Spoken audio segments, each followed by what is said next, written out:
حسد نہ کرنے سے بدن تندرست رہتا ہے۔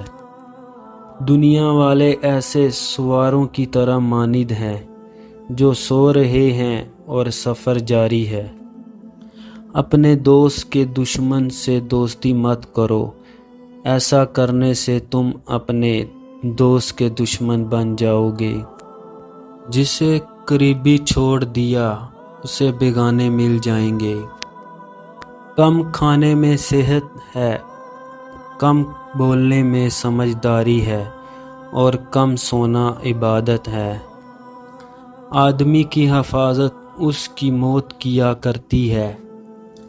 اگر کوئی تم کو صرف اپنی ضرورت کے وقت یاد کرے تو پریشان مت ہونا، بلکہ فخر کرنا کہ اس کو اندھیرے میں روشنی کی ضرورت ہے اور وہ روشنی تم ہو۔